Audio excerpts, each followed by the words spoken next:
नमस्कार दोस्तों, स्वागत है आपका हमारे छोटे से YouTube चैनल पर। दोस्तों, अगर आपको भारत की डिफेंस स्ट्रैटेजी और फॉरेन पॉलिसी को समझने में मजा आता है तो हमारे चैनल को सब्सक्राइब जरूर करें। इस वीडियो को लाइक करें और हाँ, कमेंट्स में हमें ये भी बताएं कि आप और कौन से टॉपिक्स पर ऐसी ही गहरी जानकारी चाहते हैं। इस पूरे सेशन की PDF आपको हमारे टेलीग्राम चैनल अपना ऑडियो बुक पर मिल जाएगी, जिसका लिंक नीचे डिस्क्रिप्शन में दिया हुआ है। तो चलिए, आज हम भारत की मिलिट्री डिप्लोमेसी की दुनिया में उतरते हैं। हम शुरुआत करेंगे ये समझने से कि ये अलायंसेस का जाल है क्या। फिर हम देखेंगे क्वाड और यूरोप के बड़े देशों के साथ भारत की खास पार्टनरशिप्स को।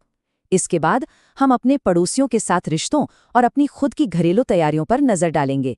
और आखिर में हम वो जरूरी बातें जानेंगे जो हर डिफेंस एस्पिरेंट को पता होनी चाहिए। तो सबसे पहला सवाल, आखिर ये मिलिट्री एक्सरसाइज इतनी ज़रूरी क्यों होती है? देखिए, ये सिर्फ अपनी ताकत दिखाने के लिए नहीं है। आज की इस तेज़ी से बदलती दुनिया में ये एक्सरसाइज डिप्लोमेसी का एक बहुत बड़ा टूल है। इनके जरिए भारत अपने दोस्त देशों के साथ रिश्ते मजबूत करता है, दुश्मनों को एक साफ मैसेज देता है और सबसे ज़रूरी, ये पक्का करता है कि अगर सच में जंग की नौबत आए तो हमारी सेनाएं पूरी तरह तैयार हों। अच्छा, आगे बढ़ने से पहले दो शब्द समझ लेते हैं जो बार बार आएंगे। एक है बायलेटरल एक्सरसाइज, मतलब द्विपक्षीय अभ्यास। ये तब होता है जब दो देश मिलकर ड्रिल करते हैं, जैसे भारत और फ्रांस के बीच वरुण। ये दोनों देशों के बीच गहरे भरोसे को दिखाता है। दूसरा है मल्टीलैटरल एक्सरसाइज, यानी बहुपक्षीय अभ्यास। इसमें 3 या उससे ज्यादा देश शामिल होते हैं, जैसे मालाबार एक्सरसाइज। इसका मकसद होता है एक साथ मिलकर किसी साझा खतरे का सामना करने की तैयारी करना। ये छोटा सा फर्क भारत की स्ट्रैटेजी को समझने में बहुत मदद करेगा। चलिए, अब बात करते हैं क्वाड की। इसका पूरा नाम है क्वाड्रिलैटरल सिक्योरिटी डायलॉग। इसमें 4 देश हैं, भारत, अमेरिका, जापान और ऑस्ट्रेलिया। ये चारों डेमोक्रेसीज का एक स्ट्रेटेजिक ग्रुप है, जिसे इंडो पैसिफिक इलाके में शांति और स्थिरता बनाए रखने के लिए एक जरूरी कदम माना जाता है। तो देखते हैं कि मिलिट्री एक्सरसाइज के जरिए ये दोस्ती जमीन पर कैसे उतरती है। जापान के साथ भारत के रिश्ते बहुत तेजी से मजबूत हुए हैं और ये इन 3 एक्सरसाइज में साफ झलकता है। देखिए, धर्म गार्जियन हमारी आर्मी को पहाड़ी इलाकों में लड़ने की ट्रेनिंग देती है, जो हिमालय बॉर्डर के लिहाज से बहुत जरूरी है।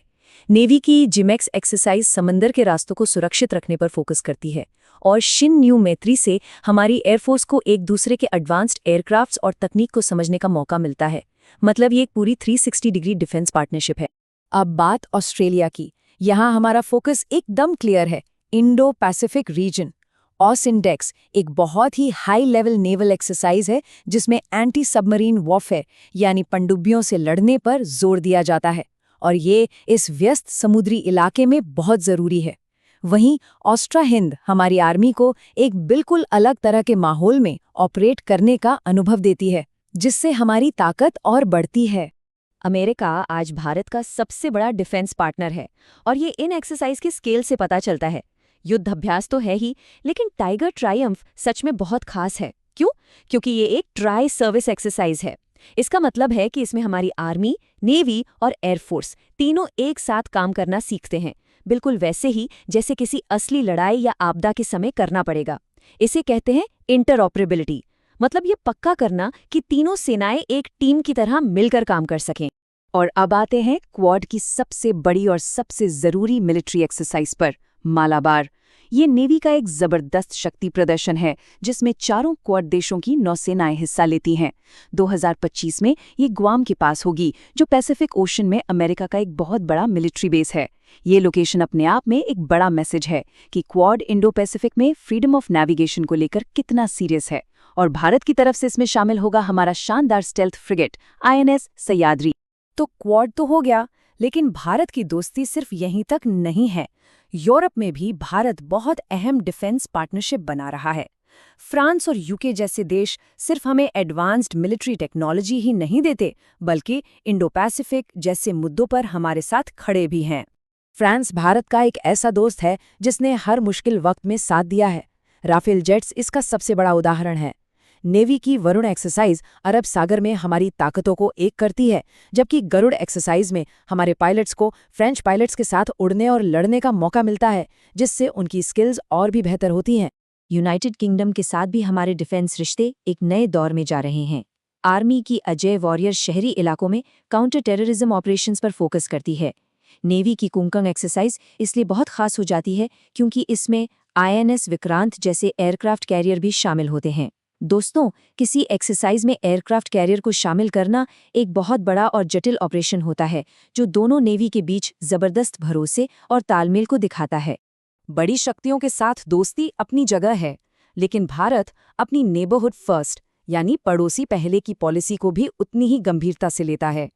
इन एक्सरसाइज का मकसद है भारत को इस इलाके में एक नेट सिक्योरिटी प्रोवाइडर के तौर पर स्थापित करना, मतलब एक ऐसा देश जो अपने पड़ोसियों की मदद करे और पूरे इलाके में शांति और स्थिरता बनाए रखे।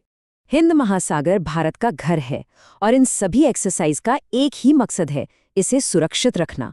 श्रीलंका के साथ मित्र शक्ति और स्लिनेक्स, बांग्लादेश के साथ बोंगो सागर और इंडोनेशिया के साथ समुद्र शक्ति, ये सब मिलकर समुद्री डकैती, तस्करी और दूसरे खतरों से लड़ने की हमारी कलेक्टिव पावर को बढ़ाती हैं। और हाँ, ये इस इलाके में चीन के बढ़ते दखल को बैलेंस करने में भी मदद करती हैं। और हमारा सहयोग सिर्फ समंदर तक ही सीमित नहीं है। सिंगापुर और थाईलैंड के साथ जो एक्सरसाइज होती हैं वो हमारी एक्ट ईस्ट पॉलिसी का हिस्सा हैं। वहीं किर्गिस्तान के साथ स्पेशल फोर्सेस की खंजर एक्सरसाइज और उज़्बेकिस्तान के साथ डसलिक, ये सेंट्रल एशिया में हमारी पहुंच बढ़ाती हैं और काउंटर टेररिज्म में सहयोग को मजबूत करती हैं। अच्छा, इतनी सारी बातें हो गई दूसरे देशों के साथ अभ्यास की, लेकिन एक बड़ा सवाल ये भी है कि हमारी अपनी सेनाएं यानी आर्मी, नेवी और एयरफोर्स आपस में मिलकर काम करने के लिए कितनी तैयार हैं। बस यहीं पर काम आती है हमारी अपनी घरेलू एक्सरसाइज। ये जो घरेलू अभ्यास हैं ये असली जंग की तैयारी की रीढ़ है। जैसे ऑपरेशन त्रिशूल पश्चिमी बॉर्डर पर एक बड़े हमले की प्रैक्टिस करता है। पूर्वी प्रचंड प्रहार तो और भी ज्यादा जरूरी है क्योंकि ये अरुणाचल प्रदेश के ऊंचे पहाड़ों में हमारी ताकत को परखता है, जो चीन बॉर्डर पर किसी भी हालात के लिए सीधी तैयारी है। और विंग्ड रेडर और ऑपरेशन अखंड प्रहार जैसी एक्सरसाइज हमारी सेनाओं को आज के टेक ड्रिवन वॉरफेयर के लिए तैयार करती हैं। और भविष्य को देखते हुए इंडियन आर्मी ने 2026 को year of networking and data centricity घोषित किया है। अब इसका मतलब क्या है? आसान भाषा में समझिए, इसका मतलब है कि जंग के मैदान में हर सैनिक, हर टैंक, हर ड्रोन को एक दूसरे से एक नेटवर्क के जरिए जोड़ देना ताकि रियल टाइम में जानकारी शेयर हो सके। यही भविष्य की जंग का तरीका है और भारत इसमें पीछे नहीं रहना चाहता। तो हमने बहुत सारी एक्सरसाइज के बारे में बात की। चलिए अब इस सारी जानकारी को समेटते हैं और इसके मुख्य पॉइंट्स को समझते हैं, खासकर उन लोगों के लिए जो कॉम्पिटिटिव एग्जाम्स की तैयारी कर रहे हैं। इन सब से हमें क्या सीखने को मिलता है?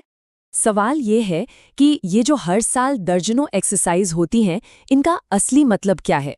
ये दुनिया के मंच पर भारत के रोल के बारे में क्या बताती हैं? ये सिर्फ मिलिट्री की रूटीन एक्टिविटी नहीं है, बल्कि एक बहुत सोची समझी ग्रैंड स्ट्रैटेजी का हिस्सा है। यहाँ 4 बातें सबसे अहम हैं। पहली, क्वाड देशों के साथ मिलकर काम करने की क्षमता बढ़ाना टॉप प्रायोरिटी है। दूसरी, हिंद महासागर में अपने पड़ोसियों के साथ मिलकर भारत खुद को एक नेट सिक्योरिटी प्रोवाइडर के रूप में स्थापित कर रहा है। तीसरी, फ्रांस और यूके के साथ मजबूत रिश्ते एडवांस टेक्नोलॉजी और ट्रेनिंग की तरफ इशारा करते हैं। और चौथी, जो घरेलू अभ्यास हैं वो हमें पश्चिमी और पूर्वी दोनों बॉर्डर्स पर यानी 2 फ्रंट वॉर के लिए तैयार करते हैं। पैसिफिक ओशन से लेकर अरेबियन सी तक ये जो दोस्ती और साझेदारी का जाल है, ये एक ऐसे भारत की तस्वीर दिखाता है जो अब चुपचाप बैठकर हालात को नहीं देखता, बल्कि एक्टिव होकर अपने भविष्य और अपनी सुरक्षा को खुद आकार दे रहा है। ये अभ्यास एक नए आत्मविश्वासी भारत का संकेत है जो दुनिया में अपनी सही जगह लेने के लिए पूरी तरह से तैयार है। आज के लिए बस इतना ही। धन्यवाद।